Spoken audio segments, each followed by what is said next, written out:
You can go ahead, Brandon. All right, we're live. Let's go ahead and call this meeting to order. I'd like to welcome everyone in Facebook and YouTube world to tonight's September 21st Planning Commission meeting, our meeting for September. First order of business, we're going to have a roll call. I believe I've seen Delencia is here. Yes. Hello, good evening. Miss Ray Williams. Present. Excellent. Miss Rebecca Fincher. Present. Thank you. Brooks did Present. call. Oh, he's here. Thank you, Brooks. Mr. Gaynor. Present. Thank you, sir. Mr. Ingram. He's the only person I don't see there. Miss Letitia. I know you've been here. There you Present. are. Mr. Townsend.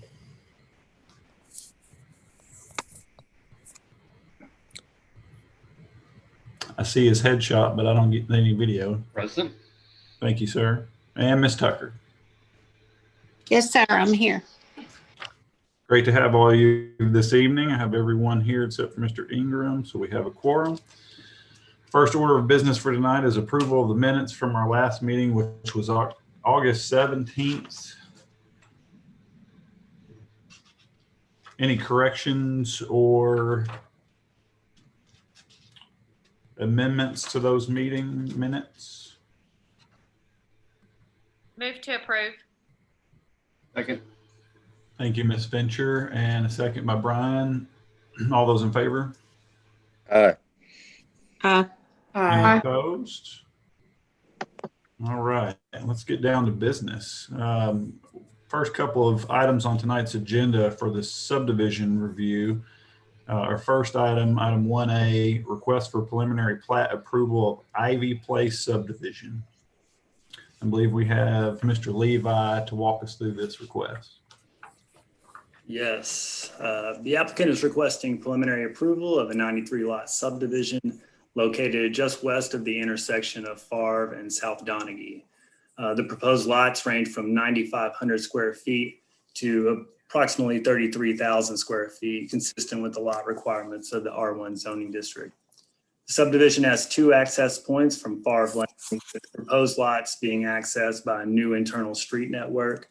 The subdivision will also tie into the adjacent development to the north via Story Drive.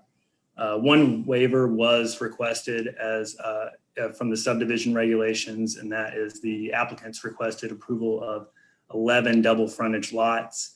These would be the lots that have frontage along Favre Lane, and pursuant to the regulations, 10-foot planting easement or some kind of wall or fence will be required in this location. Staff recommends approval of the preliminary plat contingent upon the completion of the amended punch list and the conditions of approval.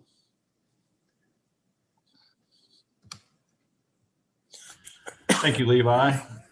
It looks like we have Mr. Bobby French on the line to speak in favor of this request. Yes, just basically what he said. I mean, I don't see we don't have really any big issues with it, and we'd just like to get approval and move forward. Bobby, there were 10 conditions listed for the plat. Most of those are pretty boilerplate. The one that stood out to me was number 4, a 20-foot wide trail easement shall be provided within the existing 100-foot power line easement. Are you familiar with that? Yeah, that's pretty normal. We normally do that. That's not I don't think that's an issue. So is that 100-foot power line easement not the one that's running diagonally across all these lots on the western side? Yes. Okay. Yeah. And that's, we generally, there generally is an easement across there. I don't know, like you said, there will be running across some people's lots. But, it's generally been required in the past. But, I probably would be, probably wouldn't be ideal to have, but I mean, if we just had to do it, we could, I guess. I don't know if Hal's on here. Do y'all see if Hal's on here on the Zoom meeting? No, sir. Well, Okay, well, I presume that you guys can work through that with planning. If it does become an issue for the development of those lots that are being affected. I mean, it's just an easement, and then I guess, at some point, if the city wants to come through there, I mean, we've done a bunch of those in the past. I don't know of any that the city's ever actually built the walking trail through. I don't know. Do y'all have easements to the north up there through Catherine's place, Levi? I don't believe so. It is customary just because all the master street and trail plan does call for trails and most of the drainage easements and overhead power line easements of these higher lines like this. Like Bobby said, the build out, how many times it's actually been constructed, I'm not actually sure. But if in the event it was constructed, there would obviously be some kind of fencing or some kind of barrier put in place that kind of separates the private from public domain on those lots. But that is something that would be worked out. I'll note there are just south of Favre, there is trail there. It is maintained by the POA, but there is trail there. That's what I thought too. Okay, well, as long as Bobby, as long as you and Hal are good with it, that's and understand those conditions, that's fine with me. Yeah. Commissioners, did any of you have anything additional to ask? I have a question. So with these easements going through these lots, are the people that purchase those, will they be made aware of that? It'll be on the plat. It'll be shown on the plat. Yeah. Okay. Yeah, it'll be shown on the plat as a walking or pedestrian easement, I guess is what it'll be listed as. Okay, so if that's in the Conway plan, street and walking trail plans, who would alter those plans? I'm sorry, what was that? You said this was an easement for possible walking trails or biking trails.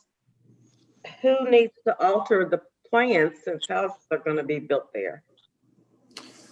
Well, the easement actually just falls in line with what an existing overhead line easement is.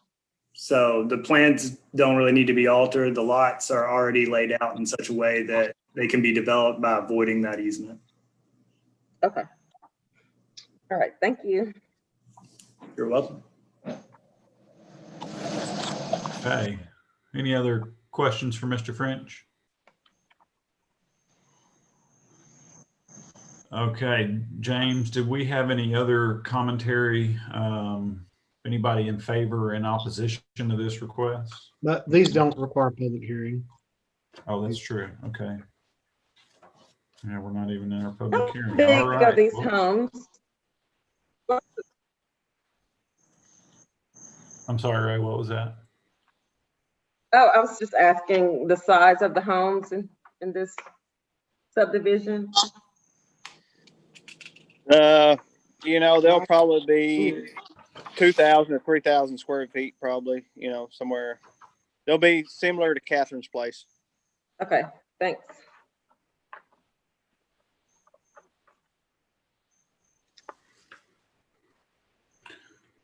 Commissioners, any other discussion?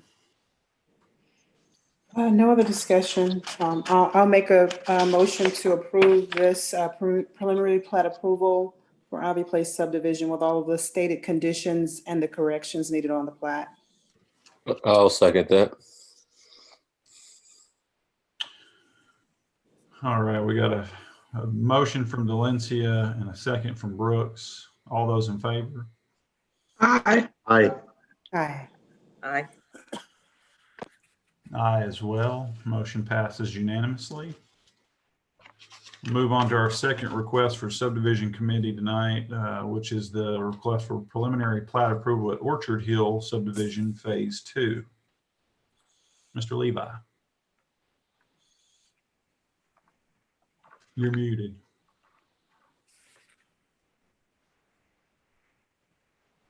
Sorry about that. You're good. Yes, item 2 is Orchard Hill Phase 2. The applicant is requesting preliminary approval of the 21 lot subdivision. It's located on the south side of Impey Trail, just west of the first phase of Orchard Hill.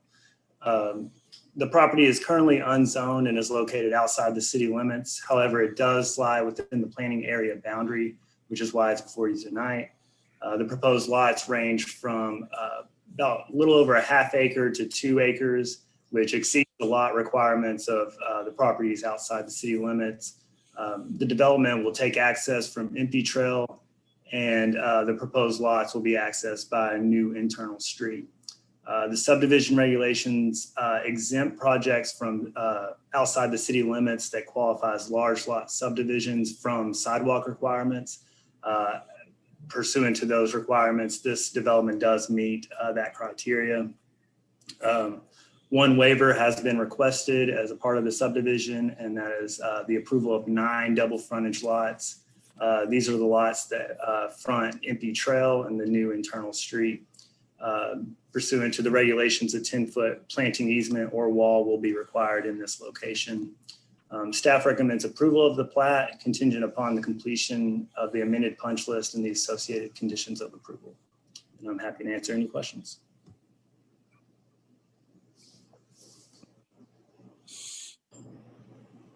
Okay, Levi, so you were saying of the 21, 9 will be condensed down to double?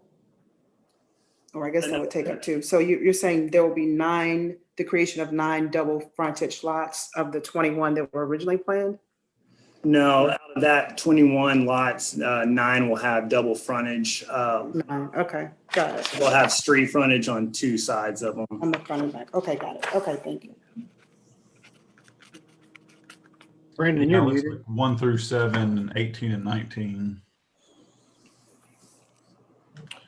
Any other questions for Mr. Hill?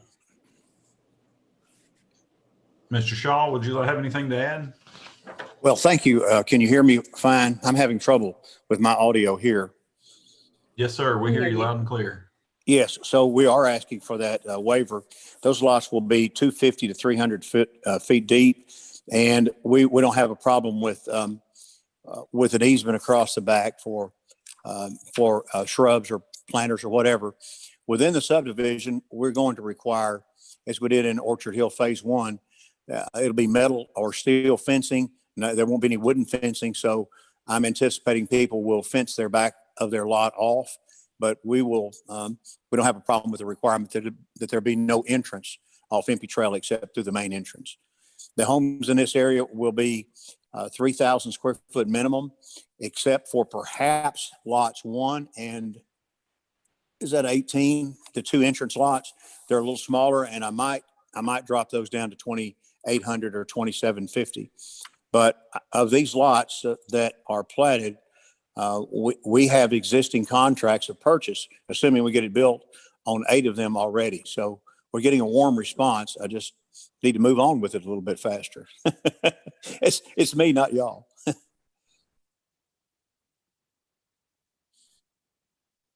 All right. Thank you, sir. Commissioners, we have any questions for Mr. Shaw?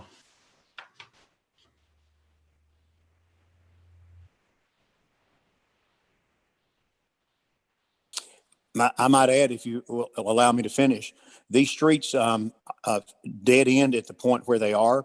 And then that will be Orchard Hill Phase 3. We have about almost another 100 acres behind it,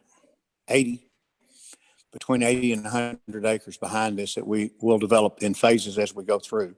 So these streets will eventually loop at the back and make a circle and perhaps have another access out on Military Road. We're still engineering on that.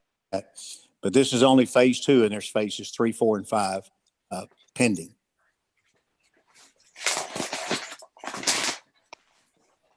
Good deal. Okay. Thank you. Commissioners, make a motion. Well, do you need to open it up to the public? I mean, does there? Let's see, we have No, it's not a public hearing. Oh, item. I see. Okay, Preliminary sorry about plat. that. Sorry about that. I can make a motion to approve. I think it's good.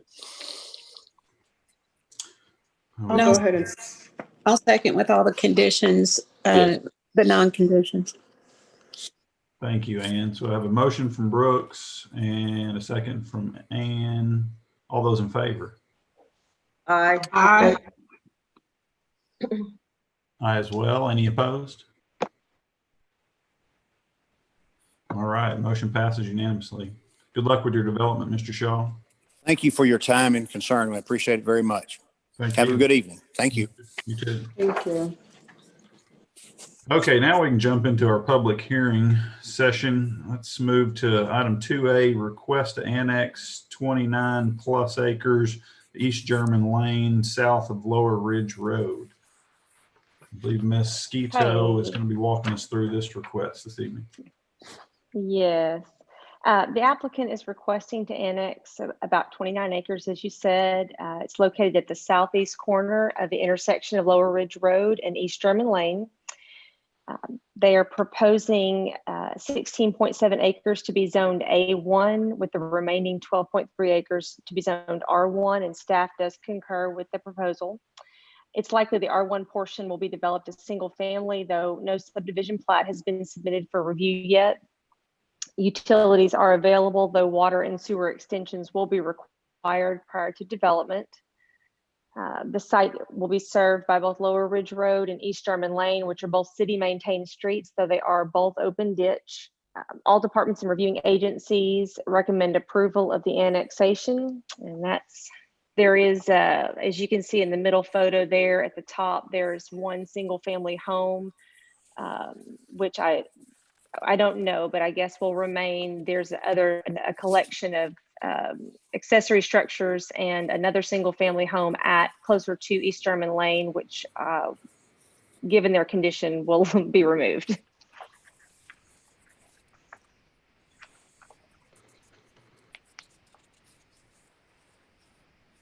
Very good. Yep. Okay, looks like we have David online to speak in favor of this request. David, do you have anything to add in addition to the comments that Ms. Skeeto has walked us through?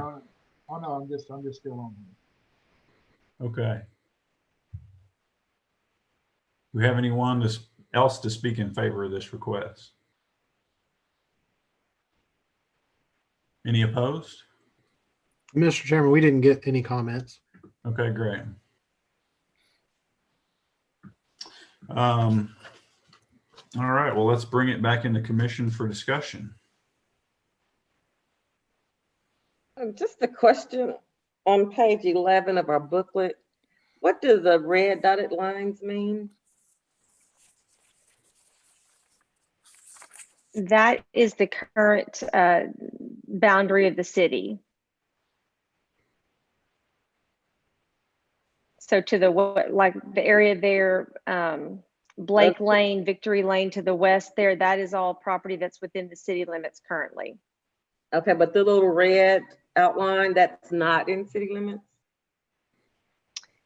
The portion in the center of the map there, the central area, is what's outside. Okay.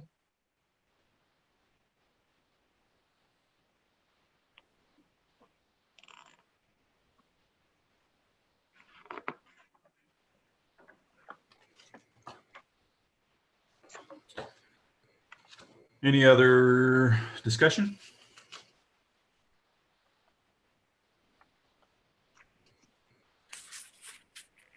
It Well, appears that the city is growing around this piece of property. It makes sense for us to annex it in.